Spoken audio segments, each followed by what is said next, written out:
Hello મિત્રો, CCE અને અન્ય દરેક પરીક્ષાઓનું ઇંગ્લિશ ગ્રામર એટલે બેસ્ટ વિકલ્પ અને એકમાત્ર વિકલ્પ એટલે એન્જલ ઇંગ્લિશ એપ્લિકેશન. અત્યારે જ ડાઉનલોડ કરો અને અભ્યાસ કરવાનું શરૂ કરો. અંગ્રેજીનો તમારો પ્રોબ્લેમ હંમેશ માટે દૂર કરો. Hello dear friends, once again welcome to Angel English Academy. મિત્રો, હું કિશન રાઠોડ આપનું એન્જલ ઇંગ્લિશ એકેડેમીમાં ફરી હાર્દિક સ્વાગત કરું છું. સફળ થવા માટે કોઈ એક સૂત્ર આપવું હોય, સાહેબ એક સૂત્ર આપો જેનાથી મને સફળતા મળે. ઓકે, સફળ થવા માટેનું એક જ સૂત્ર, સફળ થવા માટેનું એક જ સૂત્ર અથવા તો રામબાણ ઈલાજ કોઈ હોય તો કઈ છે? હા છે. શું છે? સફળ થવા માટેનો જો કોઈ રામબાણ ઈલાજ હોય તો બેસ્ટ છે PRACTICE.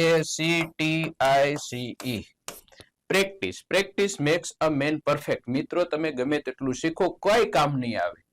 એટલું કામ નહીં આવે જેટલું તમે પ્રેક્ટિસ કરશો. એ શીખશો કેટલીક વખત, થિયરી કેટલીક શીખવાની. હું જોઉં છું, ઘેરે બી જોઉં છું, મારી ડોટર લગભગ 3 કલાક સુધી લેક્ચર્સ એટેન્ડ કરે છે. પણ તમે પ્રેક્ટિસ કેટલી કરો છો એને મેં ફોકસ કરાવડાવ્યું. તું પ્રેક્ટિસ વધારે કર, ધેટ મેટર્સ એ લોટ. તમે પણ લેક્ચર્સ યુટ્યુબ ઉપર કોઈ કોર્સ ખરીદેલો હોય એમાં તમે કલાકો સુધી લેક્ચર્સ ભરો, રિઝલ્ટ નહીં મળે. રિઝલ્ટ મેળવવા માટે તમારે પ્રેક્ટિસ જોશે. અંગ્રેજી માટે પ્રેક્ટિસ જોશે, ઇતિહાસ માટે પ્રેક્ટિસ જોશે, રીઝનિંગ માટે પ્રેક્ટિસ જોશે, મેથ્સ માટે પ્રેક્ટિસ જોશે. મિત્રો, અંગ્રેજી માટેનો જ્યાં સુધી લાગે વળગે છે ત્યાં સુધી અમારી પાસે એટલે કે એન્જલ ઇંગ્લિશ એકેડેમી પાસે પ્રેક્ટિસનો ખજાનો છે, ઢગલો છે. 18,000 MCQ છે. આ તો હજુ ઓછા છે, પેપર વાઇઝ છે, વર્ષ વાઇઝ છે. 2026 માં લેવાયેલી પરીક્ષાઓના પણ છે. પ્રેક્ટિસ માટે કમ ટુ અસ. મિત્રો, તમને આમાં ખાતરીપૂર્વક કહીએ છે કે તમને કઈ ઘટવા નહીં દઈએ. અન્ય વિષયો માટે તમે તમારી રીતે વ્યવસ્થા કરેલી જ હશે, પણ મારે તમને માત્ર એટલું કહેવું છે કે પ્રેક્ટિસ મેક્સિમમ કરો. That will bring you the success. That's it. કેટલી વખત કહેવાનું હવે? વારંવાર. હમણાં મેં અભિયમ એકેડેમી વાળા આપણે અભય સરનો વિડીયો જોયો, એક નાની એવી ક્લિપ હતી. સરસ કીધું છે એમ કે ભાઈ તમે શીખો ગમે એટલું, 6 મારવી છે તો થિયરીથી નહીં આવડે. આમ બેટ ચલાવ્યું, આમ 6 મરાય ને આમ 4 મરાય. કેવડી પ્રેક્ટિસ જોઈએ મેદાન ઉપર જઈને. એમને બીજું સરસ ઉદાહરણ આપ્યું હતું કે 10 કિલોમીટર હું દોડી જાઉં છું પણ ઊંઘમાં ગોદડું ઓઢીને સફળતા નહીં મળે. રિયલી મેદાન ઉપર જવું પડશે. That's it. તમારામાં છે ત્રેવડ પ્રેક્ટિસ કરવાની કલાકો સુધી. Then nobody can stop you from getting the success. That's it. પેટમાં બળે છે, દુખાઈ થાય છે કે સફળતા સાહેબ મને બહુ મહેનત કરી, આટલું વાંચ્યું. અરે વાંચ્યું નહીં મારા ભાઈ, પ્રેક્ટિસ કરતું લાલા. That's it. ચાલો આવી જઈએ આપણે આ ટોપિક ઉપર. અત્યારે આપણે સીસી ની જે પરીક્ષા આવી રહી છે એ પરીક્ષામાં ઉપયોગી થાય એવું મટીરિયલ હું તમને ઇંગ્લિશમાં આપી રહ્યો છું. 100% ઉપયોગી થશે ને થશે જ. બધું નહીં તો અમુક પોર્શન્સ ઉપયોગી થશે. એટલે મારું ફોકસ હંમેશા પ્રેક્ટિસ ઉપર હોય છે. ઘણા મિત્રો નું ટીચિંગ ઉપર વધારે હોય છે, મારું પ્રેક્ટિસ ઉપર વધારે ફોકસ છે. ટીચિંગ છે, સબસિડરી છે. મિત્રો, કાળ તમારે સાદો વર્તમાન કાળ એક જ વખત શીખવાનો છે. એક્ટિવ પેસિવ ના નિયમો એક જ વખત શીખવાના છે. ડઝન્ટ મેટર તમે 10 વખત શીખો ને તમને આવડી જાય, નહીં બને. પણ એક વખત શીખીને તમે 10 વખત પ્રેક્ટિસ કરશો. That will bring you the success. That will bring you the result. That's it. CC prelims આ 3/4/2024 માં ટૂંકમાં આપણે જે લીધી એના પેપર્સનું સોલ્યુશન લઈ રહ્યા છે. શિફ્ટ 3 અને 3 થી 4 12 માર્કનું અંગ્રેજી હતું અને એમાં 4 માર્ક છે કોમ્પ્રિહેન્શન ના છે. હું તમને જોઈ દઉં આમાં કે આ કેટલામું પેપર છે. 11મું પેપર આપણે સોલ્વ કરી રહ્યા છીએ. હવે વન વર્ડ સબસ્ટિટ્યુશન કઈ એક્ઝામમાં પૂછાય? જે એક્ઝામમાં પૂછાય બધી એક્ઝામમાં આ કામમાં લાગશે.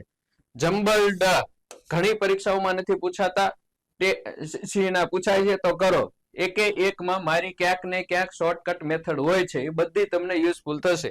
સિનોનિમ્સ પેપર પૂરા થઈ જાય ને પછી હું કહીશ કે મેં તમને કીધું હતું. પાણી વહી ગયા પછી પાળ બાંધવાનો કોઈ મતલબ નથી. તમારી પાસે સમય અત્યારે છે, એન્ડ ડુ ઇટ. એન્ટોનિમ્સ જે પરીક્ષામાં પૂછાય એમાં કામનું. ટ્રાન્સલેશન એ ભાવાનુવાદ હોય છે, થોડુંક મળતું આવે ટીક કરી નાખવાનું. જોઉં છું પ્રિપોઝિશન્સ કરવા પડશે મિત્રો. કાળ વગર તો ચાલવાનું જ નથી. આર્ટિકલ્સ અને પ્રોપર વર્ડ એટલે ચારે ચાર એડજેક્ટિવ હોય, ચારે ચાર નાઉન હોય, ચારે ચાર એડવર્બ હોય, ચારે ચાર ભૂતકાળના રૂપ હોય, પણ કયું લાગુ પડે છે that we have to decide. ચાલો જોઈએ ફટાફટ. આપણે હવે આવીએ છીએ મેઇન મુદ્દા ઉપર. નેક્સ્ટ આપણે જઈશું એટલે હા, આને ક્લિયર કરવું પડશે. Okay, select the most appropriate word for the given phrase. આમાં 2 સેકન્ડ બગડે છે આપણી. તમારે પરીક્ષામાં એ નહીં જોવાનું, તમારે સીધું સાઉન્ડ મેડ બાય કેટ એટલે બિલાડી દ્વારા કરાતો અવાજ, એને શું કહેવાય? એ ગુજરાતીમાં ને ઇંગ્લિશમાં સરખું જ હોય છે. ઇંગ્લિશમાં ઇંગ્લિશના શબ્દો છે, ગુજરાતીમાં ગુજરાતીના શબ્દો છે. મ્યાઉ આપણે કહીએ છીએ એ અલગ પ્રકારનો છે, પણ જ્યારે તમે બિલાડીને પંપાળતા હોય, રમાડતા હોય ત્યારે એ ટાઈપનો જે અવાજ કરે છે ને એની વાત છે. એના માટે હવે CAW કો એ કાગડાનો અવાજ છે. કાગડાનો થોડીક પેન પેલી કરવી પડશે. કાગડાનો અવાજ. ક્લક છે એ કુકડા ને વગેરેનો અવાજ છે. કુકડી કે વગેરે. પર જે લખ્યું ને પર એ બિલાડીનો અવાજ છે. બિલાડીનો અવાજ. અને મુ એ છે ગાય, ભેંસ જે ભાંભરે ને એના માટેનો અવાજ છે. આ ગોખી નાખવાના, પાકા કરી નાખવાના. સિનોનિમ્સ, એન્ટોનિમ્સ, વન વર્ડ ને ઇડિયમ્સ અને કિલિંગ વર્ડ્સ ગુજરાતી અર્થ સાથે ગોખી નાખવાના. That's it. ચાલો જવાબ જોઈ લઈએ. પર ક્લિયર થાય છે? શક્ય એટલું હું થોડું ફાસ્ટ લઈ રહ્યો છું. ઓકે, હવે જ્યારે ભાષાંતર અહીંયા તમે જોવો છો તો શા માટે આખું વાક્ય વાંચું? એમાં એવું જ કીધું છે કે નીચે આપેલા અંગ્રેજી વાક્યનું ગુજરાતી કરો. અરે ભાઈ લાલભાઈ, મને ખબર છે. Do not pluck flowers from the garden. બગીચામાંથી ફૂલો તોડશો નહીં અથવા તોડવા જોઈએ નહીં. તો ક્યાં છે? જો આ ફ્રોમ લખ્યું એટલે બગીચામાંથી તો બધામાં છે, ફૂલો બધામાં છે. તોડવા જોઈએ નહીં, તોડશો નહીં, તોડાશે નહીં, બગાડશો નહીં. આ આજ્ઞાર્થની રચના છે મિત્રો. આજ્ઞાર્થ જ્યારે વાક્યની શરૂઆત વર્બ થી થાય છે અથવા તો ડુ કે ડોન્ટ થી થાય છે, ડુ નોટ થી થાય છે, એ બધી આજ્ઞાર્થની રચનાઓ છે. એનું ગુજરાતી કેમ થાય? હું તમને એમ કહું કે કમ હિયર, તો અહીં આવજો, અહીંયા આવો. Don't go there, don't go near the વેલ, કુવા નજીક જશો નહીં, કુવા નજીક ન જવું. હા, આ રીતે એની ઇંગ્લિશ બને. તો બગીચામાંથી ફૂલો તોડશો નહીં, ન તોડો, તોડશો નહીં વગેરે.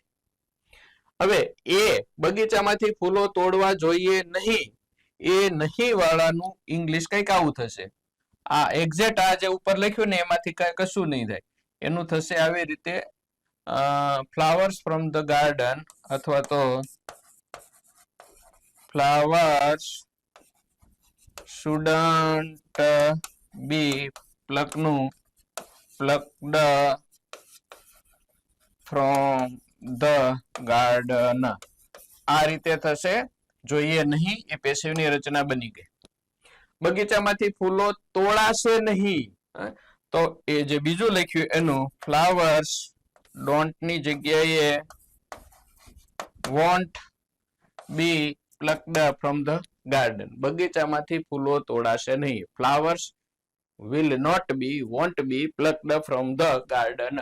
બગીચામાંથી ફૂલો બગાડાશે નહીં, તો ફ્લાવર્સ બગાડશો નહીં. અચ્છા, એમાં તમે આજ્ઞાર્થ વાળી છે ડુ નોટ, પ્લક ની જગ્યાએ WASTE, waste or spoil flowers from the garden. બે આજ્ઞાર્થ વાળી છે, બી અને ડી. બાકીની છે ટેન્સ મુજબ પેસિવની રચના છે. આ બધી વસ્તુઓ ઓળખતા તમે એક વખત જ્યારે કાળ શીખી લ્યો છો ત્યારે ખબર પડી જાય. આ બધી વસ્તુઓને મેં ડીપ લેવલ એક વખત ટીચિંગ કરાવી દીધું છે બધાના. ટેન્સના, આજ્ઞાર્થની રચનામાં, એપ્લિકેશનમાં બધું ટોપિક વાઇઝ ગોઠવેલા છે. જેમને એ નથી ખબર પડતી કદાચ કે સાહેબ મારે કયો વિડીયો પહેલો જોવો, તો એમાં મેં ક્રમ પ્રમાણે ગોઠવેલા છે. જે ક્રમ પ્રમાણે ગોઠવેલા છે એ મુજબ તમે જોઈ લ્યો. That's it. ચાલો, હા, B is the correct answer. Next. He felt a wave of anger and then a wave of pain was this boy he ખાલી જગ્યા એન્ડ એજ્યુકેટેડ. મિત્રો હવે આ સૂચનાને તો ધ્યાનમાં નથી લેવાની. તમને આનો વેવ ને વગેરેની કોઈ અર્થ નથી ખબર પડતી, કઈ વાંધો નહીં, ડઝન્ટ મેટર. અહીંયા જુઓ, ફેલ્ટ ભૂતકાળ છે, ભૂતકાળ, હા, and then wave pen was, અહીંયા પણ ભૂતકાળ છે. તો વિકલ્પમાંથી ભૂતકાળ વાળું જોવો ને ભાઈ. is training, has trained, is trained, had trained. Yes, that is the answer. Simple વસ્તુ છે. અને આ સિરીઝના જે પેપર હતા ને CCE ની સિરીઝમાં, એ બહુ ઝાઝા બધા પેપર્સ એવા છે મિત્રો કે જેમાં કોઈ નવલકથાઓના વાક્યો લીધા છે, કોઈ શોર્ટ સ્ટોરીના લીધા છે, કોઈ આર્ટિકલ્સ એટલે કે લેખના વાક્યો લીધા. જેમ કે આ છે એ લાસ્ટ ઓફ ધ મોહિકાન્સ નામની જેમ્સ ફેનીમોર કૂપરની નવલકથામાંથી લીધું છે. આ વાક્ય એક પાત્રના આંતરિક સંઘર્ષને પ્રકાશિત કરે છે. Was this the boy? He had trained and educated. અહીંયા educated V2 છે, નહીં V3 જ. તો આગળ V3 જ આવવાનો છે. Had trained and had educated. Okay. બાકી આ બધાનું ગુજરાતી અર્થ સાથે સમજૂતી સાથે એપ્લિકેશનમાં આપેલા છે, એમાં જોઈ લેવાના. અમે હવે અને ટેલિગ્રામ ચેનલમાં શરૂ કરી દીધા છે. Next question number 3. I had scarcely arrived. મિત્રો ખૂબ ઈઝી છે, બહુ ઈઝી છે. અચ્છા, આર્ટિકલ ની ખાલી ગયા, સોરી, અલગ પ્રકારની છે. હોન્ટર્સ એન્ડ ધ હોન્ટેડ. હા, ડરાવનારાઓ અને ડરી જનારાઓ નામની એડવર્ડ બુલવર લિટનની વાર્તામાંથી લીધું છે. નેરેટર એટલે કે કથાકાર આ વાક્ય બોલે છે. આમાં કોઈ ચોક્કસ હોટેલની વાત હોય એટલે આર્ટિકલ ધ વપરાય, બાકી તો એ પણ ચાલે. ધેર ઇઝ અ હોટેલ, તો એ હોટેલ ચાલે. પરંતુ I had scarcely arrived ખાલી જગ્યા hotel when a seventh was heard as in the region of air waving dolefully. વાતાવરણ છે ને ગમગીન છે, અને એ જગ્યાએ હજી તો હોટેલે પહોંચ્યા હતા તો 7 નો ટકોરો થયો. એટલે ટિંગ ટિંગ ટિંગ, ટૂંકમાં પેલા મોટી ઘડિયાળો હતી ને, ક્લોક્સ બધી, એમાં ટકોરા વાગતા હતો. 1 વાગે એટલે 1 ને 2 વાગે એટલે 2 ને 3 વાગે તેમ 7 ટકોરા સંભળાય. તો ચોક્કસ હોટલ, આર્ટિકલ ધ. ચાલો next one. Okay. I lived rough that you should live smooth. I worked hard that you should be ખાલી જગ્યા work. પ્રિપોઝિશન્સ આપેલા છે મિત્રો. હવે પ્રિપોઝિશન્સ છે એ પ્રિપોઝિશન્સ નો ગુજરાતી અર્થ પ્રમાણે ખાલી જગ્યા પૂરવાની એવું તમને 10% ભાગ્ય મળશે. એ નિયર એટલે નજીક, દાખલા તરીકે નજીક. એબોવ એટલે ઉપર, અસાઇડ એટલે બાજુમાં, અંડર એટલે નીચે. 10% ભાગ્ય છે. બાકી એને કાં તો ફિક્સ્ડ પ્રિપોઝિશન છે, ગુજરાતી બહુ સેટ નહીં થાય એ શબ્દનું, અથવા તો અમુક ચોક્કસ પછી અર્થ મુજબ એ જ વપરાય છે. તો એ that you have to remember. Preposition અને આર્ટિકલ બે ટોપિક ટ્રિકી છે. બંનેના અક્ષરો, એનો 1 અક્ષર, એનના 2 અક્ષર, ધના 3 અક્ષર. બરાબર. 3 અક્ષરથી વધારે મોટા સ્પેલિંગ નથી. પ્રિપોઝિશનમાં એવા જ 3 4 2 1, ઇન તો 2, ઓન તો 2, પણ કન્ફ્યુઝ કરી દે છે. નિયર તો 4, એબોવ તો 5. બટ અર્થ સમજવો પડશે. હવે આ જે વાક્ય લીધું છે એ ચાર્લ્સ ડિકન્સના તો ખૂબ ઘણા બધા વાક્યો છે. હાર્ડ ટાઈમ્સ નામની નવલકથામાંથી વાક્ય લીધું છે. સ્ટીફન બ્લેકપુલ નામનો વ્યક્તિ બોલે છે, બીજાની જિંદગી સુધારવાના સંદર્ભમાં વાત કરે છે. એટલે આ વાક્ય કેવા એમ માંગે છે કે I lived rough that you should live smooth. મેં તો રફ એટલે હેરાનગતિ વાળી, મુશ્કેલી વાળી જિંદગી હું જીવો છું. that you should live smooth, તમે સારી જિંદગી જીવો. જે માતા પિતા છે એ તમને લાગુ પડે છે મિત્રો. તમારા માતા પિતા તમને કહેશે, શું કહેશે? I lived અથવા we lived rough that you should live smooth. અમે તો આ ભોગ્યું છે, તમે સ્મૂથ સારી જિંદગી જીવો. I worked hard, અમે ખૂબ મહેનત કરી છે. that you should be ખાલી જગ્યા વર્ક, એટલે above work અહીંયા આવે. શું આવે? above work. તો જ્યારે above નામનો શબ્દ છે, above all, તો એનાથી ઉપર ઉઠીને તેનાથી ઉપર ઉઠીને કામ કરો ભાઈ. અમે જે કર્યું છે રેડીમેડ છે, પણ હવે અમે કર્યું એનાથી વધારે તમે સરસ ઉપર ઉઠીને સારું કામ કરો, જેથી કરીને તમને સ્મૂધ લાઈફ જીવવા મળે. ઓકે, તો આ અર્થમાં છે, ઘણી જગ્યાએ પૂછાયેલા છે. Next, select the most appropriate synonym. ખાલી સિનોનિમ જોઈ લો, બાકી તો શબ્દોના અર્થ. ચાર્લ્સ ડિકન્સની હાર્ડ ટાઈમ્સ નામની નવલકથામાંથી વાક્ય લીધું છે. વ્યક્તિ બુજે નહીં, આ ઓલાનું કોપી અહીંયા આવી ગયું છે એટલે એને ધ્યાનમાં લેવાનું નથી. ઠીક છે, ચાલો.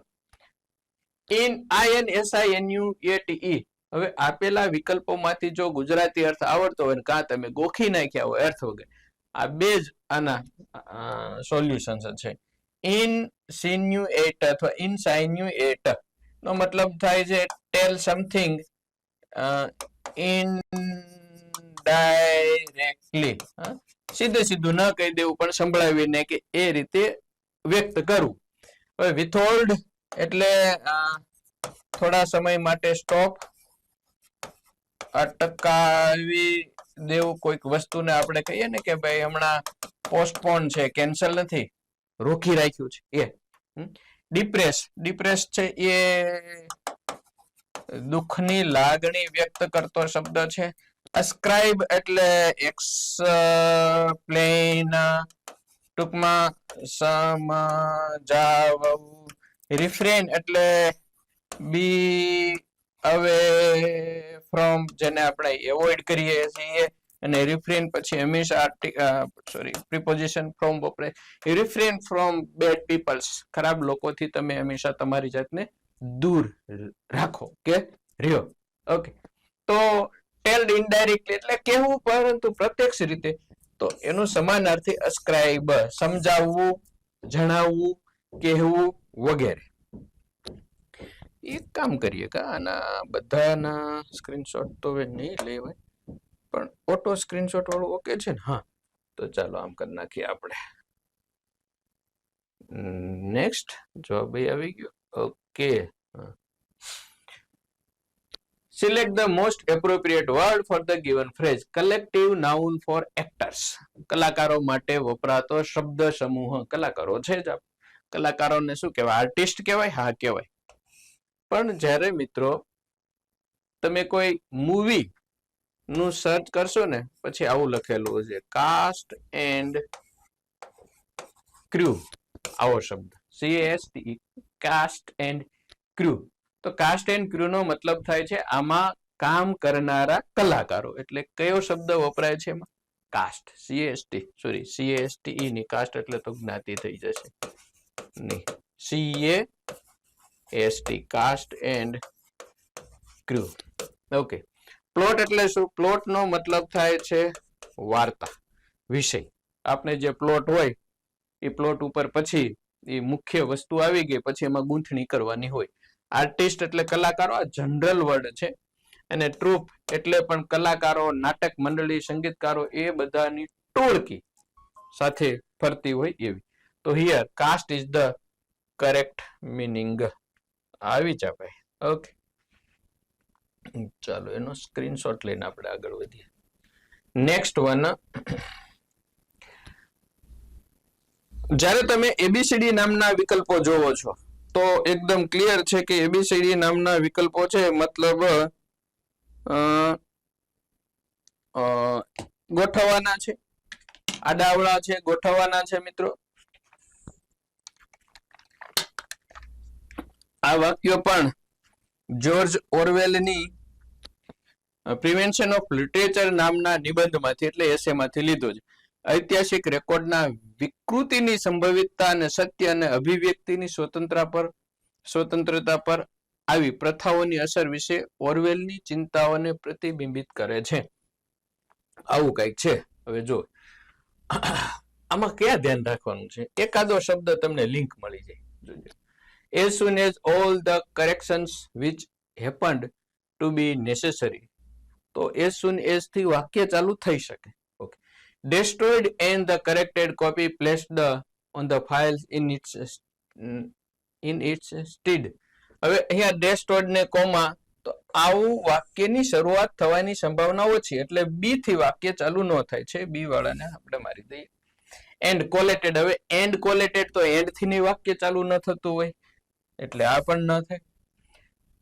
In any particular number of the times had been assembled, એ હોઈ શકે. હજુ હવે એક બીજું ધ્યાનમાં એ આવ્યું કે હેડ બીન ડી, એસેમ્બલ્ડ અહીંયા ડી અને ડેસ્ટ્રોઈડ અહીંયા બી. તો જો in any particular number of the times had been destroyed, sorry assembled, destroyed, એવું ડબલ ક્રિયાપદો સાથે નહીં આવે, એટલે કે ડી પછી બી નહીં આવે એવું ક્યાંય છે? ડી પછી બી તરત જ ડી પછી બી. હા, ઓકે.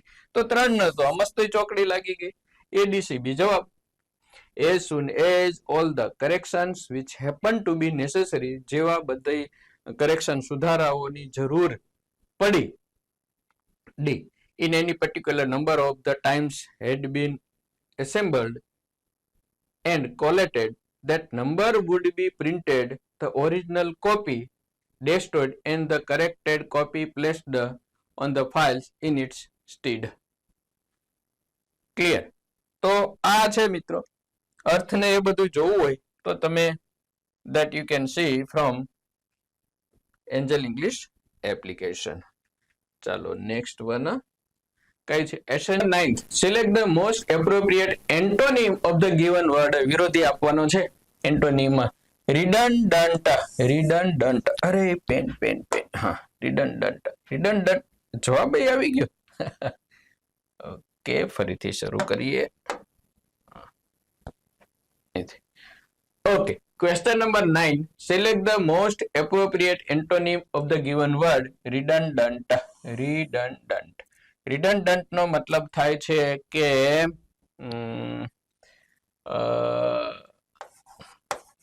not useful અથવા તો ફાલતુ અથવા તો વધારાનું વગેરે. બિનજરૂરી, યુઝલેસ, યુઝ નોટ, હા યુઝલેસ વગેરે વગેરે. રિડન્ડન્ટ. હવે આપેલા 4 વિકલ્પોમાં એસેન્શિયલ એટલે નીડફુલ મતલબ જરૂરી, વર્ડી એટલે શબ્દો વાળું, અતિશય શબ્દો વાળું, પેરીફ્રેસ્ટિક અને વર્બોજ, આ ત્રણેયના મિત્રો છે અર્થ છે મિત્રો શબ્દોથી ભરપૂર, શબ્દો વાળું. તો રિડન્ડન્ટ એટલે યુઝલેસ, બહુ જરૂરી નહીં તેવું, માફકસરનું, અને એસેન્શિયલ એટલે જેટલું જરૂરી છે તેટલું. So this will be the correct answer. ચાલો નેક્સ્ટ. ઓકે, પૂછાયેલું છે રિડન્ડન્ટ ફાલતુ, બિનજરૂરીનું, સમાનાર્થી કે નજીકનું, તો સુપરફિશિયલ, બ્રોકન, અલગ અલગ જગ્યાએ છે. ચાલો નેક્સ્ટ વન.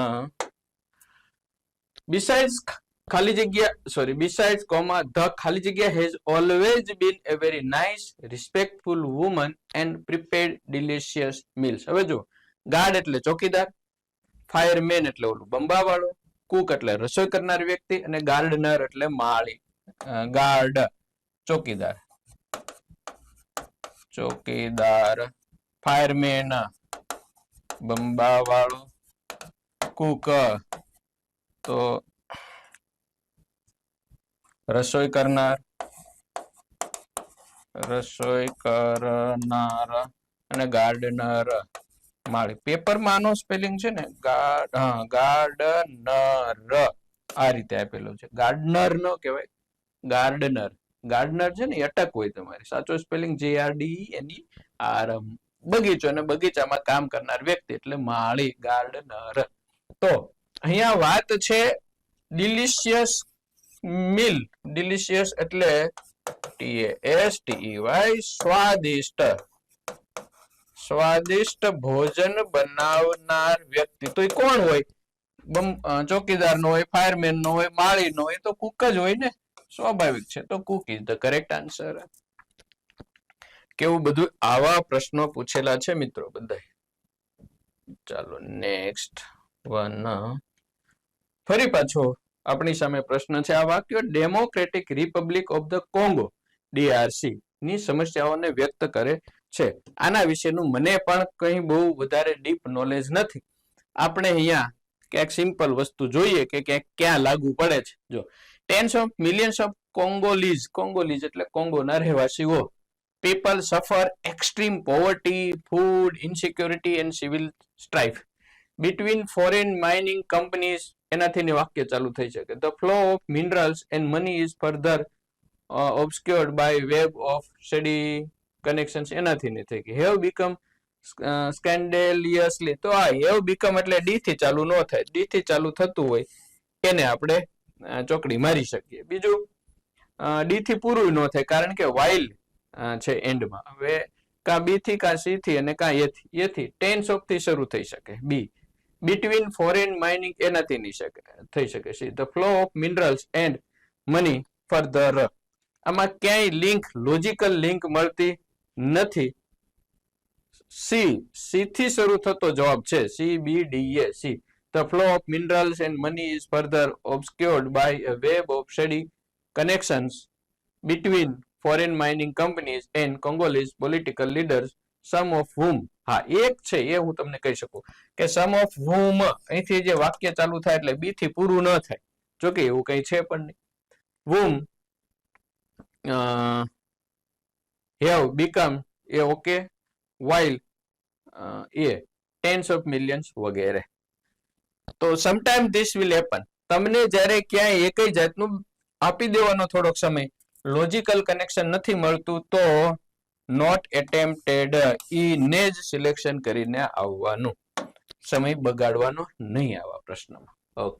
મુંબઈની મિલોમાં જે મજૂરો કામ કરે છે તે ગુલામો બન્યા છે. ઓકે. આનું એક્ઝેક્ટ ઇંગ્લિશ આવું થાય હું લખી નાખું પહેલા. મુંબઈની મિલોમાં જે મજૂરો ધ વર્કર્સ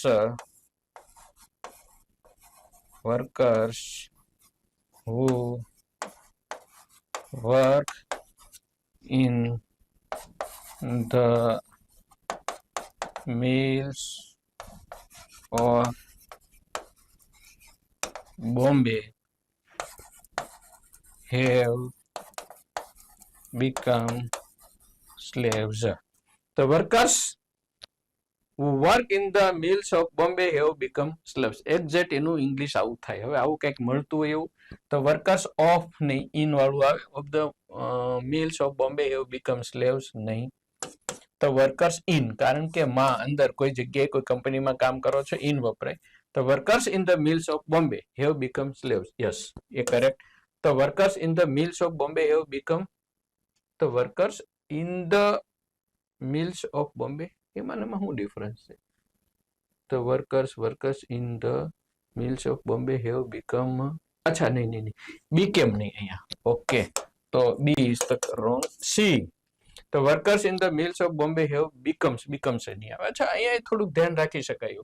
have become આવી શકાય, became નો આવે ને have becomes પણ ખોટું. તો આ બે જ ઓપ્શન છે કરેક્ટ કાળ મુજબના અને એકમાં ઓપ્શન એકમાં ઇન વાળો સાચો વિકલ્પ. ઓકે તો ઘણી વખત આવું પણ હોઈ શકે છે મિત્રો. ચાલો બસ પૂરું. ઓકે તો આનો પણ એક સ્ક્રીનશોટ હું આ રીતે લઈ લઉં જવાબ આપવા માટે યુઝર્સને તમને મતલબ. ઓકે હા આનું કઈ કામ હોય છે આમાં આપણને બહુ સેલ્ફીમાં ખબર પડતી નથી. હું નો દેખાવ તો આમ લઈ લઈએ ને આપણે. ચાલો ભાઈ આવું કરી દઈએ આપણે. ઓકે મિત્રો એક જ વસ્તુ છે અને એ એક જ વસ્તુ એટલે પુષ્કળ પ્રેક્ટિસ. એપ્લિકેશનમાં એન્જલ ઇંગ્લિશ એપમાં છે. આ વિડીયો યુટ્યુબમાં પણ આવશે પણ એક સાથે મેં એપ્લિકેશનમાં અપલોડ કરી દીધા છે. જોતા રહ્યો, અભ્યાસ કરતા રહ્યો. ખાસ તો પ્રેક્ટિસ ઉપર ફોકસ કરો.